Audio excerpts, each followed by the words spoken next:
नमस्कार, सलाम, आदाब। मेरा नाम आप जानते हैं, मैं हूं शैलेश लोढ़ा और जो आपके साथ अभी ये कहने वाला है बहुत खूब।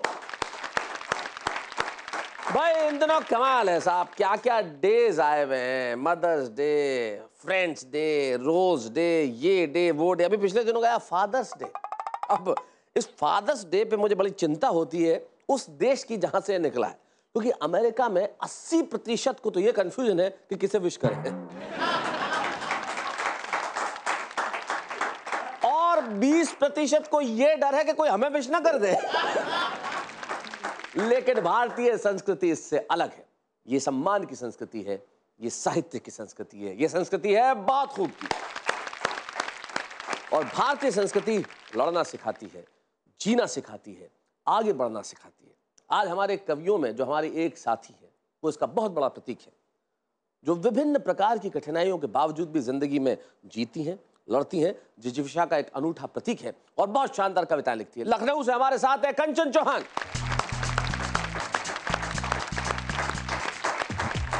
कंचन जी, स्वागत है आपका। ईश्वर ने एक बहुत बड़ी चीज कंचन जी को नहीं दी, लेकिन ऐसी बहुत सारी चीजें दी जो आम आदमियों के पास नहीं हो सकती। कंचन जी शायद आपकी और मेरी तरह कदमों को महसूस नहीं कर सकती, इस तरह से चल के नहीं आ सकती जिस तरह आप और हम आते हैं, लेकिन कंचन जी को ईश्वर ने दिए शब्द, ताकत, गजलें, कविताएं और सबसे बड़ी चीज हौसला। स्वागत करते हैं आपका कंचन। बहुत धन्यवाद। कंचन, कैसा महसूस कर रही हैं आप टेलीविजन पे आके आज? बहुत ही अच्छा बहुत अच्छा लग रहा है जी। लखनऊ में आप थी तो कभी मन करता था कि मैं भी टीवी पे आऊं? सर जब बहुत खूब देखती थी हमेशा ही मन होता था क्योंकि बॉम्बे की दूरी थोड़ा लखनऊ से दूर ज़्यादा है ना जी, इसलिए लगता नहीं था कि आ जाऊंगी। देखिए, कदमों के लिए दूरी ज्यादा हो सकती है लेकिन हौसलों के लिए दूरी कभी ज्यादा नहीं होती, और आपने वो हौसला दिखाया है, इसलिए आपका स्वागत करते हैं। बहुत खूब के शो को आपका साथ देने के लिए इस एपिसोड में आ रहे हैं बैतूल मध्य प्रदेश के अजय दुबे। स्वागत है अजय आपका। और आप दोनों के साथ आ रहे हैं एक वरिष्ठ कवि गीतकार जमुना प्रसाद उपाध्याय जी।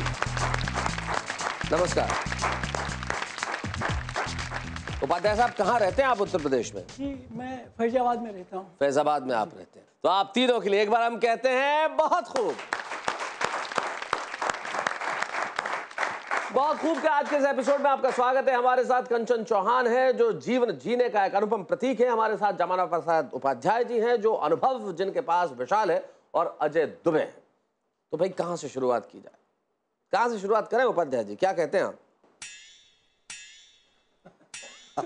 ये देखो हिंदुस्तानी जवाब, ये जो आपका वाला है ये तो कई जगह प्रयोग होता है।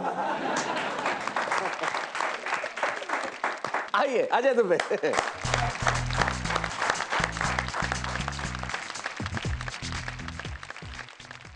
शैलेश भाई, गांव में क्या हो रहा है कि रोजगार गारंटी योजना चल रही है, महात्मा गांधी रोजगार गारंटी योजना, तो उसका सारा काम उन्होंने दे दिया है ग्राम पंचायत सचिव को और सरपंच को जी।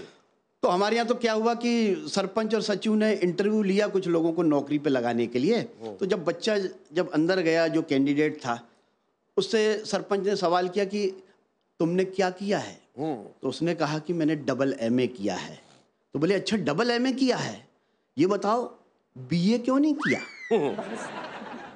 तो वो झुंझलाया, उसने कहा कि मैं बीए भी करूंगा और अगर तुम नौकरी पे रख लोगे तो मैट्रिक की परीक्षा भी दूंगा। बहुत अच्छे। तो इसी माध्यम से एक छोटी सी रचना आप तक पहुंचा रहा हूं कि आपराधिक प्रकृति के एक महान संत ने, आपराधिक प्रकृति के एक महान संत ने एक ग्रामीण नौजवान का विवाह अपने आश्रम की अपनी मनपसंद चेली से कराया। अच्छा। तो ग्रामीण नौजवान की आंखों में शैलेश भाई स्नेह का पानी भराया।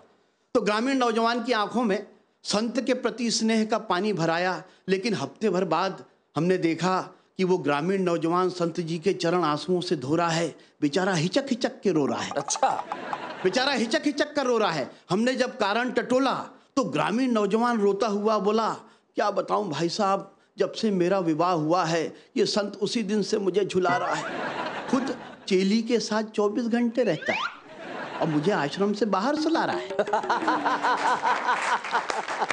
खुद चेली के साथ 24 घंटे रहता है और मुझे आश्रम से बाहर सुला रहा है। विरोध करता हूं तो कहता है हमें शारीरिक श्रम से मोक्ष के अर्थ को खोजना है। विरोध करता हूं तो कहता है हमें शारीरिक श्रम से मोक्ष के अर्थ को खोजना है। ये भारत सरकार की रोजगार गारंटी योजना जिसके साये में गांव का हर मजदूर सुख चैन से सोता है, जिसमें नाम किसी का, काम किसी का और भुगतान किसी का होता है। जिसमें नाम किसी का, काम किसी का, भुगतान किसी का होता है। फिर पगले तू क्यों रोता है? वाह वाह, पगले तू क्यों रोता है? वाह वाह वाह। इसका एक रूप ये भी हो सकता है जहां से तुमने बात शुरू की थी कि भाई जब चेला बड़ा नाराज हुआ तो संत को कहने लगा कि आप क्यों मेरी पत्नी को और आपकी चेली को अंदर सुला रहे हैं? तो बोले बेटा देख मैं गुरु हूं, गुरु यानी कि पिता, हम फादर्स डे मना रहे हैं। मिलते हैं ब्रेक के बाद। बहुत